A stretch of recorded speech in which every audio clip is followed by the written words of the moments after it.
பன்னீர் பிரியாணிக்கு ஒரு கிளாஸ் அரிசி எடுத்திருக்கேன். அதை இப்போ நம்ம கழுவிட்டு ஒரு 10 நிமிஷம் நம்ம ஊற வச்சு எடுத்துக்கிறலாம். இப்போ ஸ்டவ் ஆன் பண்ணி குக்கர் சூடாயிடுச்சுங்க. இப்போ இதில் எண்ணெய் சேர்த்துக்கிறேன். எண்ணெய் சூடானதும் இதில் நான் பன்னீரை ஃப்ரை பண்ணி எடுத்துக்கிறேன்.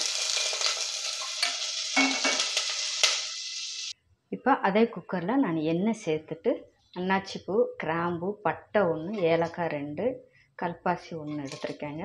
ஒன்று தான் எடுத்திருக்கேன். அதையும் சேர்த்துக்கிட்டேன். நான் ஒரு வெங்காயம் மீடியம் சைஸில் எடுத்திருக்கேன், அதையும் சேர்த்துக்கிறேன். ஒரு பச்சை மிளகா காரத்துக்கு நல்லா நம்ம வதக்கி எடுத்துக்கிறலாம். இப்போ வெங்காயம் வதங்கிடுச்சு, தக்காளி சேர்த்துக்கலாம். கூட ஒரு 2 ஸ்பூன் அளவுக்கு இஞ்சி பூண்டு பேஸ்ட், அதையும் நல்லா வதக்கி எடுத்துக்கலாம். இது கூட கொஞ்சம் புதினா சேர்த்துக்கலாம், கொஞ்சம் மல்லி இலை,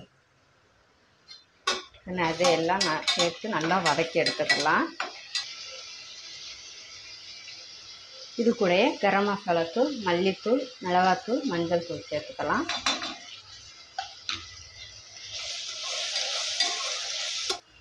இது கூட ஒரு ஸ்பூன் அளவுக்கு தயிர் சேர்த்துக்கிறேன். தயிர் சேர்த்துட்டு அதையும் நம்ம கலந்து விட்டு வதக்கி எடுத்துக்கலாம். இப்போ நம்ம அரிசியும் சேர்த்துக்கலாம். இப்போ இதையும் நம்ம நல்லா கலந்து எடுத்துக்கலாம்.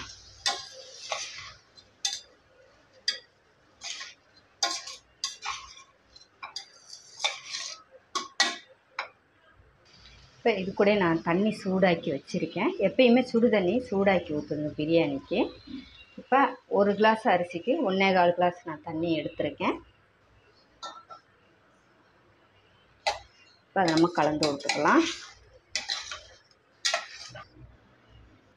இப்போ நல்லா கொதிக்குதுங்க, கொதிக்க தொடங்கிடுச்சு. இப்போ நம்ம பன்னீர் ஃப்ரை பண்ணி வச்சுருந்தோம் பார்த்தீங்களா, அதை சேர்த்துக்கிறலாம்.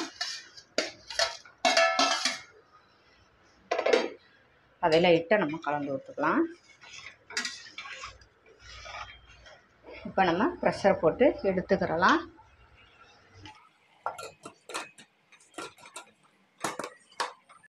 ஒரு விசில் வச்சு எடுத்துக்கலாம். இப்போ விசில் வந்துருச்சுங்க, ஸ்டவ் ஆஃப் பண்ணிக்கலாம். ப்ரெஷர் போகும், நம்ம பிரியாணி பார்த்துக்கலாம். இப்போ ப்ரெஷர்லாம் போயிடுச்சு, எடுத்துக்கலாம்.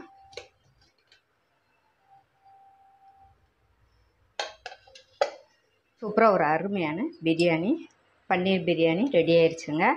இப்போ மேலே ஒரு 2 ஸ்பூன் அளவுக்கு நம்ம நெய் சேர்த்துக்கலாம். இறக்கிட்டு சேர்க்கும்போது நமக்கு சாப்பிட்றதுக்கு நல்ல ஃப்ளேவராக இருக்குங்க, நெய் வாசனையோடு அருமையாக இருக்குங்க. ட்ரை பண்ணி பாருங்கள். பார்த்தீங்களா, நல்லா குழையாமல் இருக்குங்க. நீங்களும் ட்ரை பண்ணி பாருங்கள். இந்த வீடியோ பிடிச்சிருந்தா சேனலை சப்ஸ்கிரைப் பண்ணுங்கள், லைக், ஷேர், கமெண்ட் பண்ணுங்கள். தேங்க்யூ.